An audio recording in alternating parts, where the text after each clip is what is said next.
Okay, Assalamu alaikum class. Let's have review of our new topic, Parkinson disease. Now, it is a degenerative disorder of CNS comprising four cardinal signs. ठीक है, जिसके अंदर bradykinesia, muscular rigidity, resting tremors and postural instability है. अच्छा, इसमें the point to remember is that it is a degenerative disease. ठीक है, this is not this is can you can also say that it is a neurotransmitter disease as well as neurodegenerative disease. इसमें फ़र्क क्या है neurotransmitter diseases में, जिसमें सिर्फ neurotransmitters up and down हो रहे हो, उसके लेवल चेंज हो रहे हो, लेकिन न्यूरो डीजनरेशन में आपके न्यूरॉन्स जो हैं वो डीजनरेट होना शुरू हो जाते हैं, ख़त्म होना शुरू हो जाते हैं. इस ये this is the main reason कि why these diseases CNS related diseases can not be 100% cured. ठीक है, तो इसके अंदर जो पॉइंट है वो मेन कि this is a neurodegenerative disease and the four cardinal signs which is most important. जो अगर आपको पूछे कोई कि main symptoms of Parkinson disease क्या है, तो these are the four cardinal signs कि अगर ये पेशेंट के अंदर नजर आने लगे तो it mean that he is going towards Parkinson. That is resting trimmer, जब आपकी बॉडी जो है वो नॉर्मल कंडीशन में भी मूव कर रही हो, जैसे कप कपाना कहते हैं, हाथ कप कपाता है, ब्रेडिकाइनेजिया. इसमें बॉडी के अंदर कोई रिजिडिटी नहीं होती, लाइक वो कोई फ्लेक्सिबिलिटी नहीं होती, स्ट्रिक्ट रिजिड मसल रिजिड हो जाते हैं, थकन हो जाती है आपकी बॉडी, पूरे मसल्स टोन लूज कर देता है. ठीक है, कोई मूवमेंट नहीं होती, लाइक या तो पेशेंट बिल्कुल जेली लाइक पड़ा रहेगा या बिल्कुल स्टिक की तरह रिजिड रहेगा.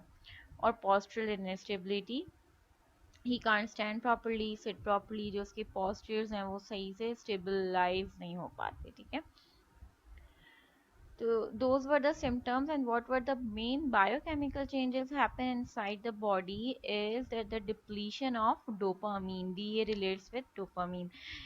डिप्लीशन हो जाती है डोपामीन न्यूरोट्रांसमीटर्स की, जिसकी वजह से ये आपके पास पार्किंसन डिजीज के सिम्टम्स नज़र आना शुरू होते हैं.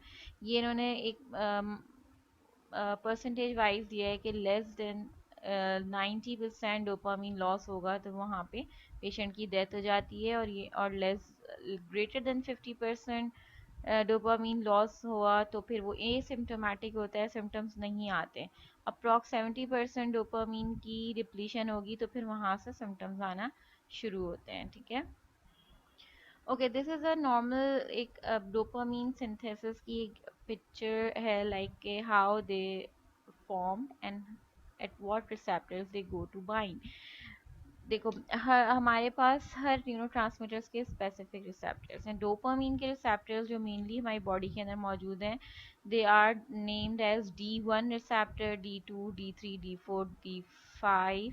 ठीक है, D5 तक हमारे पास रिसेप्टर्स मौजूद हैं. अच्छा, अब होता क्या है कि डोपामीन का प्रीकर्सर कौन है, डोपामीन बना कहाँ से? Dopamine comes from tyrosine enzyme. Tyrosine जो है वो एक अमाइनो एसिड जो कि कन्वर्ट होता है डोपामीन के अंदर, और फिर डोपामीन रिलीज होता है from neurotransmitter from neurons, pre synaptic neurons through sodium channel, and comes over the post synaptic terminals, और वहाँ पे वो अपने पर्टिकुलर रिसेप्टर से बाइंड होके अपना एक्शन प्रोड्यूस करता है. ठीक है ना, एक ऐसी अ पार्ट ऑफ दिस कि as dopamine comes from tyrosine.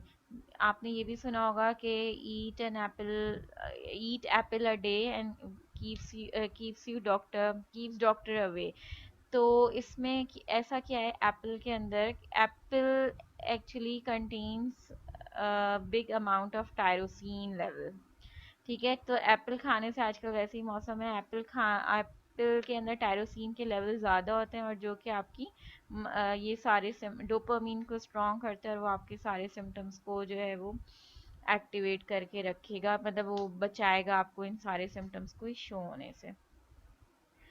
अच्छा, नाउ द पैथोफिजियोलॉजी इसकी क्या है कि आपके एक्चुअली ब्रेन के अंदर एक पार्ट है सब्सटेंशिया निग्रिया. ठीक है, सब्सटेंशिया निग्रिया के अंदर there are present of Lewy bodies ठीक है। ये लुई बॉडीज जो हैं ये लॉस होना शुरू हो जाती हैं सब्सटेंशिया निग्रिया के अंदर।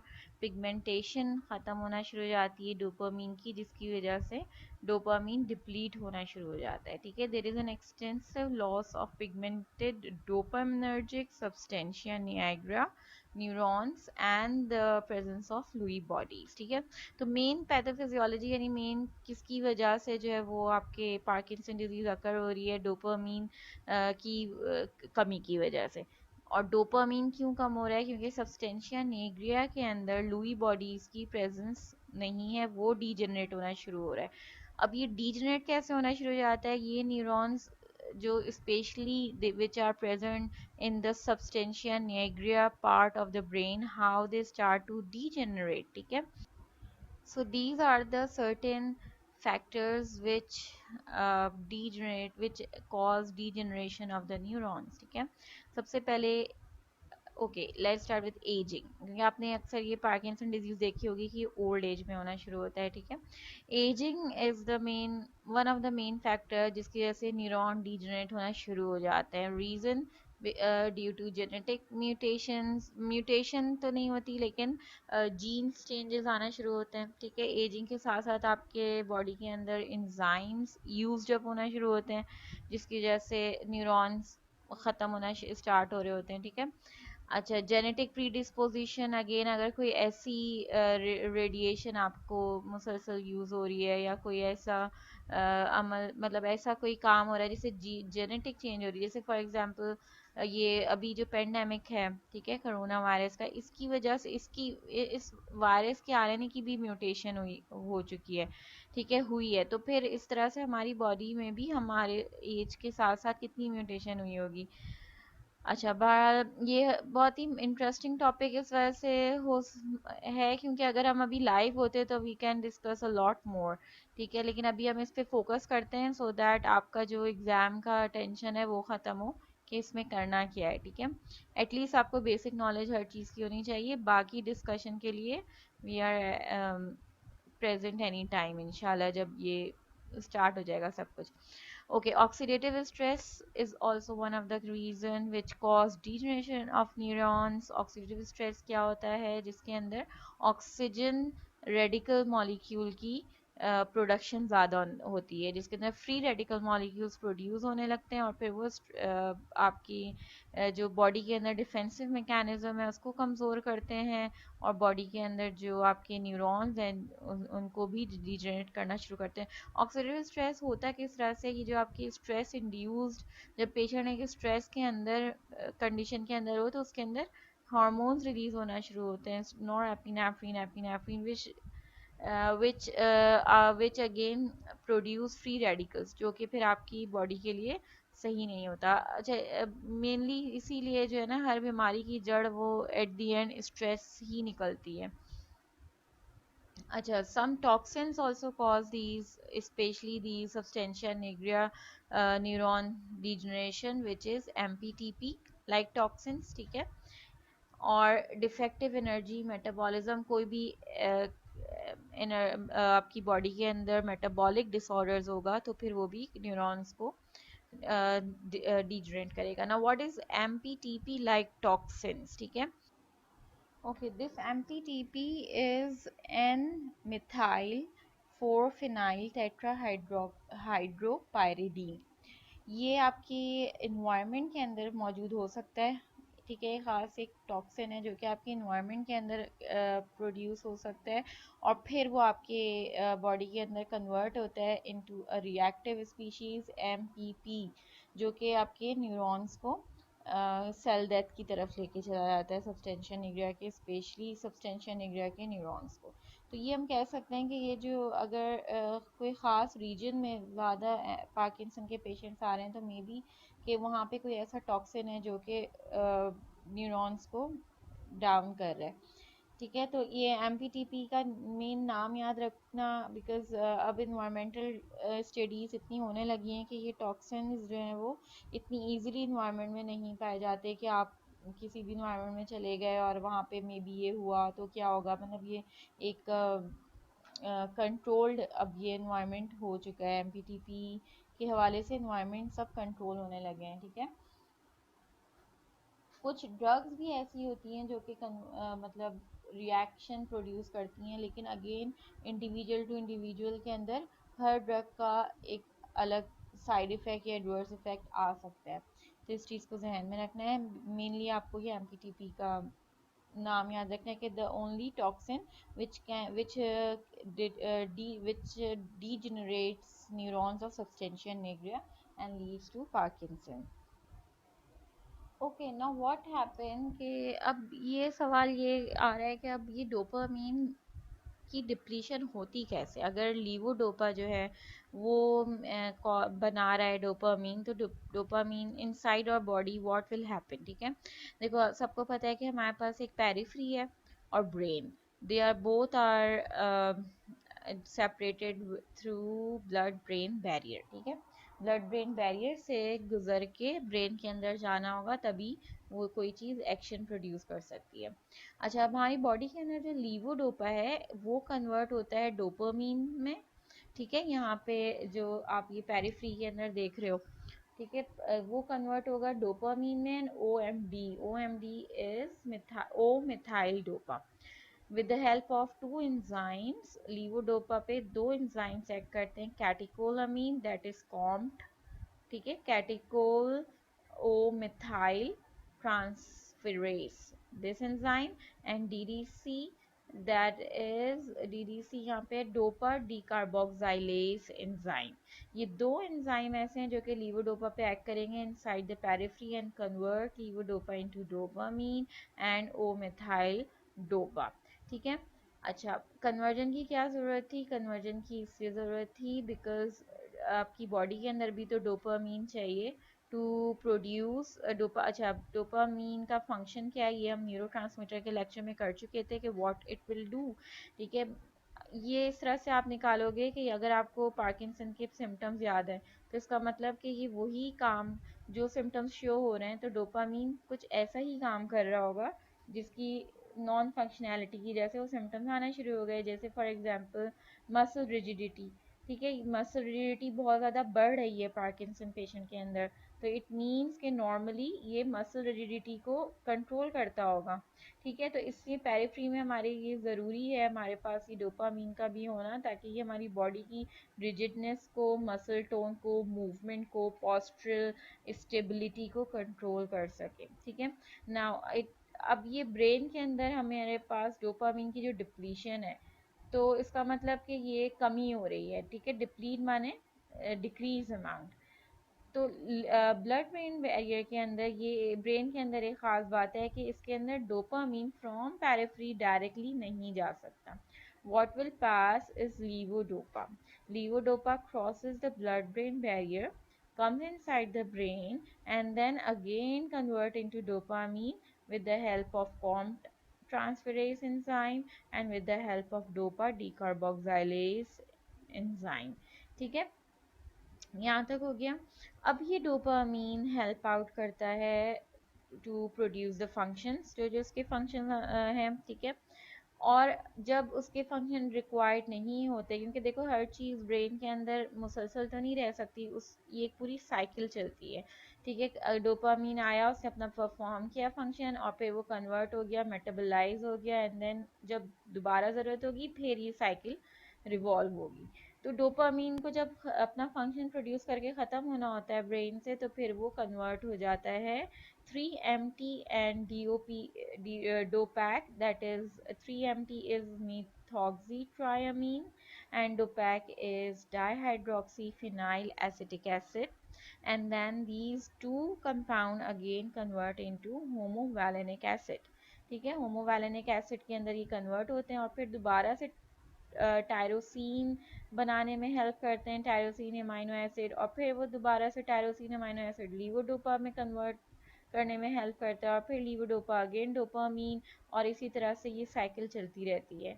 क्योंकि आप लोगों ने पढ़ा होगा बायोकेमिस्ट्री में कि एंजाइम्स जो हैं उनकी कॉन्सेंट्रेशन, मतलब एंजाइम ना ही वो यूज्ड अप होते हैं, ना वो मेटाबोलाइज होते हैं, ना वो कम होते हैं, ना ज़्यादा होते हैं, ठीक है। वो सिर्फ हेल्प आउट करते हैं। तो इसका मतलब कि उनकी कॉन्सेंट्रेशन कहीं ना कहीं से साइकिल की तौर पे या किसी तरह से मेंटेन्ड हो रही है बॉडी के अंदर, ठीक है। तो this is how it will remains maintain, और ये पूरी एक साइकिल चलती रहती है। अच्छा, डोपामीन जो है वो कन्वर्ट हो रहा है दीज एंजाइम के through Comte enzyme and mono amino oxidase enzyme, ठीक है, MAO। इस एंजाइम इन दो ये दो एंजाइम्स जो हैं वो इम्पॉर्टेंट है to convert dopamine into further new compounds और इनटू होमोवैलेनिक एसिड, या फिर these two compound DDC and COMT. अच्छा, अब अगर हम ड्रग्स की बात करें, ये आप लोग को होपफुली ये क्लियर हो गया होगा कि किस तरह से डोपामीन ब्रेन के अंदर आता है और अपना फंक्शन प्रोड्यूस करके आराम से चला भी जाता है, ठीक है। अब अगर ना पार्किंसन पेशेंट के अंदर क्या होगा कि वहाँ तो डोपामीन बन ही नहीं रहा, ठीक है, वहाँ तो न्यूरॉन्स इतने हैं ही नहीं, डिप्लीशन हो रही है डोपामीन की, जिसकी वजह से 4 कार्डिनल साइंस आना शुरू हो रहे हैं क्योंकि डोपामीन का फंक्शन प्रोड्यूस नहीं हो रहा। तो क्या क्या करना है हमें, बेसिकली हमें डोपामिन की कॉन्सेंट्रेशन को कम नहीं होने देना, ठीक है, ब्रेन के अंदर या पेरिफेरी के अंदर भी।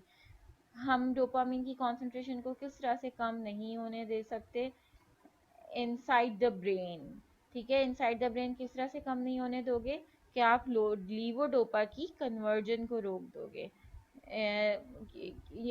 कन्वर्जन को रोक दोगे इन OMD अदर मॉलिक्यूल, ठीक है। हम चाहते हैं कि लीवोडोपा दूसरे मॉलिक्यूल में 3O मिथाइल डोपा में कन्वर्ट ना हो, बल्कि सारा का सारा कन्वर्ट हो जाए डोपामीन के अंदर, ठीक है, एक पॉइंट। दूसरा, हम चाहते हैं कि डोपामीन मजीद मेटाबोलाइज ना हो होमोवैलेनिक एसिड के अंदर, बल्कि वो रिमेन्स डोपामीन में ही रहे, ठीक है। तो इससे हमारे पास कॉन्सेंट्रेशन ऑफ डोपामीन इंक्रीज होने लगेगी।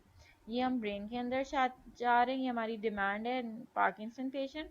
और दूसरी डिमांड ये कि हमारी पेरिफेरी के अंदर लीवो, क्योंकि हमें पता है कि ब्रेन के अंदर सिर्फ और सिर्फ कौन क्रॉस हो सकता है ब्लड ब्रेन बैरियर के थ्रू, लीवोडोपा, नॉट डोपामीन, ठीक है। Levodopa can only cross inside the brain through blood brain barrier. तो हमें लीवोडोपा की कन्वर्जन को रोकना है इनसाइड द पेरिफेरी। हम चाहते हैं ज़्यादा से ज़्यादा लीवोडोपा ब्रेन के अंदर जाए और ज़्यादा से ज़्यादा लीवोडोपा कन्वर्ट हो सिर्फ और सिर्फ डोपामीन के अंदर, और डोपामीन की मेटाबॉलिज्म भी ना हो और लीवोडोपा कोई और मॉलिक्यूल भी ना बनाए, ठीक है। तो उसके लिए हमें कौन कौन सी क्लास ऑफ ड्रग चाहिए होंगी, कहाँ कहाँ पे हमें एक्शन प्रोड्यूस करना होगा, ठीक है। Number 1, we need a COMT enzyme inhibitors drug, ठीक है, जो कि इस एंजाइम को इनहिबिट कर दे और लीवोडोपा की conversion into O methyl dopa 3O methyl dopa को रोक दे। और उसके अंदर हमारे पास कौन कौन सी ड्रग आती हैं, टॉलकापोन, इंटेकापोन। टॉलकापोन जो है वो ब्लड ब्रेन बैरियर भी क्रॉस कर देता है इजीली, तो फिर वो हम ब्रेन के अंदर भी कन्वर्जन को आराम से रोक सकता है। इंटेकापोन सिर्फ पेरिफेरी में कन्वर्जन को रोकेगा। तो अगर हम ड्रग ऑफ चॉइस लें फॉर लाइक अर्ली सिम्टम्स, जिसमें पेरिफेरी के अंदर हमें लीवोडोपा रोकना हो, या फिर बहुत ही ज़्यादा सिवियर पेशेंट्स होते हैं जिनको हमें मल्टीपल ड्रग्स देनी होती है, तो हम चाहते हैं कि उनका ब्रेन के अंदर भी डोपामीन की कॉन्सेंट्रेशन ज़्यादा रहे और पेरिफेरी के अंदर भी डोपामीन की कॉन्सेंट्रेशन बढ़ती रहे, मतलब लीवोडोपा की कॉन्सेंट्रेशन बढ़ती रहे। तो फिर उनको हम इंटेकापोन भी देंगे और टेलकापोन भी, ठीक है। कॉम्प्ट से याद रखना, इसमें OM आता है और इससे रिलेटेड जितनी भी ड्रग्स हैं उसमें ON आएगा। पोन वाली ड्रग्स जो हैं वो सारी कॉम्प्ट इनहिबिटर्स के अंदर शामिल होंगी, टॉलकापोन एंड एंटेकापोन, ठीक है। Now second class of drug is, second जो हम ड्रग्स लेंगे वो इसमें थ्रू इस पिक्चर में बताती हूँ, इसके अलावा और भी हैं वो हम डिस्कस करते हैं। Second will be this okay, this decarboxylase enzyme inhibitors, ठीक है। Second class of drug will be this decarboxylase enzyme inhibitors, जिसके अंदर हमारे पास पेरिफेरल decarboxylase enzyme inhibitor, जिसमें हमारे पास कार्बिडोपा एंड बेंजोजाइड है, ठीक है। क्योंकि ये ड्रग्स कार्बिडोपा और बेंजोजाइड ये ब्लड ब्रेन बैरियर क्रॉस नहीं कर सकती, इसलिए ये इनसाइड द ब्रेन जो है वो कन्वर्ट नहीं कर, मतलब ये कन्वर्ट जाएगी भी नहीं इनसाइड द ब्रेन, ठीक है फर्स्टली। और हमें तो चाहिए कि लीवोडोपा मजीद कन्वर्ट हो डोपामीन के अंदर, ठीक है, ब्रेन के अंदर। लेकिन पेरिफ्री के अंदर हमें इस चीज़ को रोकना है, तो सिर्फ और सिर्फ वो ड्रग्स जो सिर्फ पेरिफ्री के अंदर एक्ट करती है, दैट इज कार्बिडोपा एंड बेंजोजाइड, ताकि वो डोपामीन में कन्वर्ट ना हो, लीवोडोपा इट सेल्फ रहे ज़्यादा से ज़्यादा, और फिर वो ब्लड ब्रेन बैरियर को क्रॉस करते हुए ब्रेन के अंदर चले जाए। थर्डली, ये दो क्लास ऑफ ड्रग हो गई, ठीक है।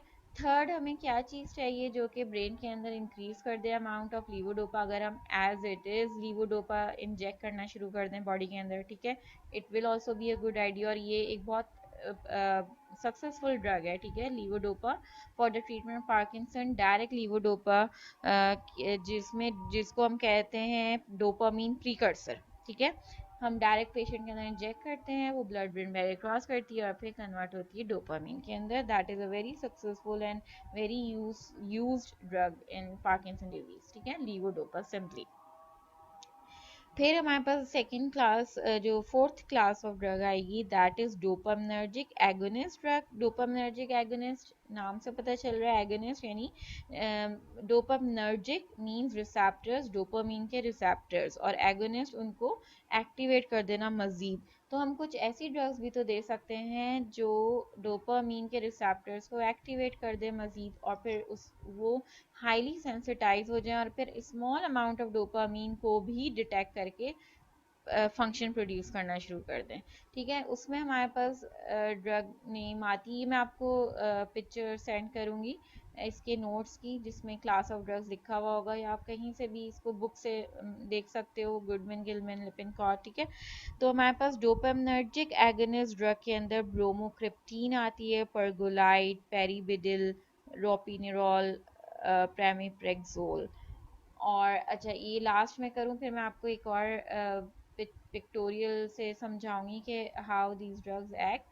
नाउ हमारे पास ये एक और क्लास ऑफ ड्रग है जिसमें सेलिजिलीन आ रही है, that is monoamine oxidase enzyme inhibitor, or only drug which is used for Parkinson, that is monoamino oxidase enzyme, that is flagyellin। अच्छा, मोनो ऑक्सीडेज एंजाइम जो है ना, वो हमारे पास डिप्रेशन के अंदर भी, जो बॉडी के अंदर डिप्रेशन कॉज हो रहा है, ठीक है, उसमें भी आपको पता है कि उसके अंदर इनहिबिटरी न्यूरोट्रांसमीटर्स इंक्रीज हो जाएंगे इनसाइड डिप्रेशन। तो डिप्रेशन के अंदर भी हमारे पास मोनो अमाइनो ऑक्सीडेज एंजाइम जो है ना, वो बहुत एक्टिवेटेड रहता है, और फिर वो कॉज करता है, लीड करता है towards increase amount of inhibitory neurotransmitters. तो डिप्रेशन में भी हम मोनोअमाइनो ऑक्सीडेज एंजाइम की ड्रग्स देते हैं, जो कि इसको इनहिबिट करेगा और फिर इनहिबिटरी न्यूरोट्रांसमीटर्स को रोक देगा प्रोड्यूस होने से, जिसकी वजह से डिप्रेशन नहीं होगा।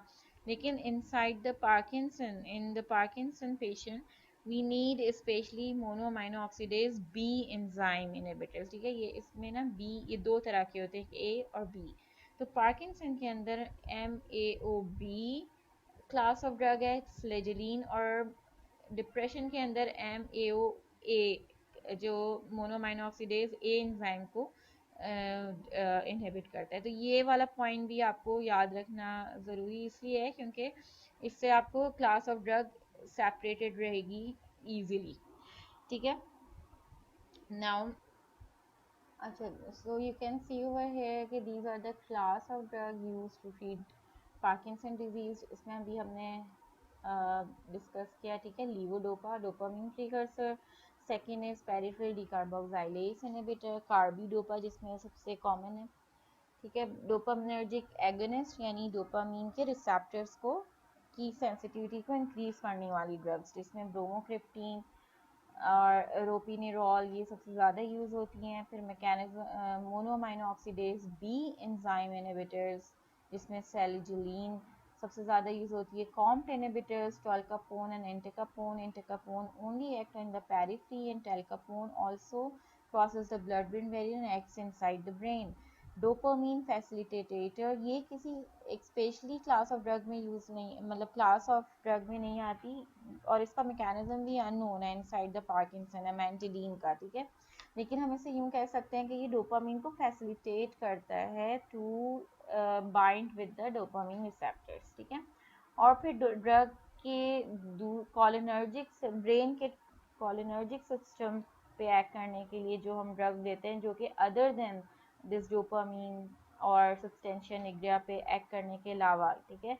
जिस तरह हम एक सिम्टम के साथ दूसरी ड्रग्स भी देते हैं ना, ताकि उसके साइड इफेक्ट ना आए या और ज़्यादा वो ड्रग अपना एक्शन प्रोड्यूस करना लगे, तो उसके अंदर हमारे पास एंटी हिस्टामिनिक्स आते हैं और सेंट्रल एंटीकोलिनर्जिक्स, ठीक है। Procyclidine most commonly use drug, benzhexol, जिसमें आपकी कॉलिनर्जिक एक्टिविटी बॉडी की इंक्रीज हो जाती है, मसल मूवमेंट, एसिटाइलकोलिन की प्रोडक्शन, ठीक है, जिसकी वजह से मसल टोन प्रोड्यूस होता है, पोस्चरल स्टेबिलिटी आती है। एंटी हिस्टामिनिक्स ड्रग ताकि ऑर्फेनेड्रीन, ठीक है, प्रोमेथाजीन, ताकि अगर एमपीटीपी की वजह से ऐसा कोई एलर्जन आ गया है या कोई भी ऐसा एलर्जन जो कि आपकी स्पेशली सब्सटेंशिया निग्रिया को एक्टिवेट कर दे, तो वहाँ पे एंटी हिस्टामिन अपना एक्शन प्रोड्यूस कर सके, ठीक है।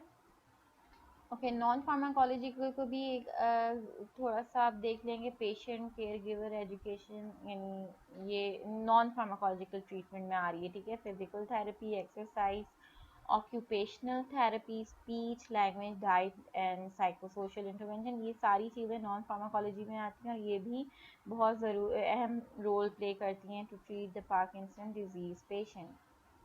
अच्छा, ये एक थोड़ी सी सिर्फ जनरल नॉलेज के लिए एक चीज़ आपसे शेयर करना चाहेंगे कि इसमें क्या है कि पहले जब लीवोडोपा डिस्कवर नहीं हुई थी, ठीक है, या ड्रग्स इतनी ज़्यादा कॉमनली डिस्कवर्ड नहीं हुई थी, तो वहाँ पे सर्जरी हुआ करती थी। तो पार्किंसन डिजीज़ में भी पेशेंट के अंदर सर्जरी के चांसेस होते हैं। जब बहुत ही एडवांस पेशेंट होता है तो उसके अंदर ये सर्जरी के चांसेस होते हैं कि हम वहाँ से मज़ीद उसकी डीजनरेशन को रोक दें, न्यूरॉन्स को पैरालाइज होने से रोक दें, मज़ीद ख़त्म होने से रोक दें, या फिर हम एक ऐसा पेस मेकर लगा दें जो कि न्यूरॉन्स के अंदर एक्शन पोटेंशियल को हेल्प करता रहे टू प्रोड्यूस फर्दर एक्शन, ठीक है। तो ये चीज़ पहले होती थी, लेकिन अब क्योंकि हम ड्रग से, क्योंकि इस चीज़ की 100% कोई क्योर नहीं है, ऑपरेट होने के बाद भी कोई हमारे पास रिजल्ट 100% नहीं आते, लेकिन ड्रग्स देने से एटलीस्ट ये होता है कि प्रोलॉन्ग हो जाती है पेशेंट की लाइफ, ठीक है। May cause nausea, loss of appetite. Okay class, regarding the side effects of the drugs, ठीक है, मैकेनिज्म आप लोगों को बहुत अच्छी तरह समझ आ जाना चाहिए कि कौन सी ड्रग का क्या मैकेनिज्म होगा। You can describe me in a flow chart also in points wise, ठीक है, पैरा भी लिख सकते हो। और साइड इफ़ेक्ट्स के लिए ये यहाँ पे आप एक वीडियो लिंक मैं शेयर करूँगी, इसको ज़रूर देखना। इसमें एक समरी आप लोग के पास आ जाएगी पार्किंसन डिजीज़ की ड्रग्स की एंड देयर साइड इफ़ेक्ट्स की। ये पिक्टोरियल पिक्चर जो है वो इसलिए ताकि तुम लोगों को ये याद रह जाए शॉर्ट टाइम के लिए, फॉर टाइम भी, ठीक है, और ये एक अच्छी मेमोराइजेशन हो जानी चाहिए। अच्छा, हमारे पास ड्रग्स की जो है वो कुछ ड्रग्स के साइड इफ़ेक्ट जो कि बहुत कॉम मतलब मैंने आपको पहले ही बताया था कि हर ड्रग के काफ़ी कॉमन साइड इफ़ेक्ट्स होते हैं, लेकिन कुछ एक दो साइड इफ़ेक्ट्स ऐसे होते हैं जो उस ड्रग की वो होती है, लाइक इंडिविजुअलिटी होती है, वो उसी ड्रग से रिलेटेड आता है, ठीक है। वो मेन साइड इफ़ेक्ट ज़रूर याद कर लेना, उसको उस तरह से पॉइंटर वाइज बना लेना, 1 पॉइंट 2 पॉइंट्स इस तरह के। मैं मतलब क्वेश्चंस मेरे जो होते हैं ना वो कि आपको लिस्ट ऑफ ड्रग दे दूँगी और उसमें आपसे पूछूंगी कि इसके साइड इफ़ेक्ट्स बता दो, ठीक है। तो फिर वो आपको एक मेन साइड इफ़ेक्ट्स पता होने चाहिए कि वो उस ड्रग से रिलेटेड क्या है। Okay, this is all for now and hope आपकी कुछ क्लैरिटी होगी regarding mechanisms of Parkinson disease and how we classify the drug with respect to its mechanism, ठीक है। थैंक यू फॉर नाउ, अल्लाह हाफिज़।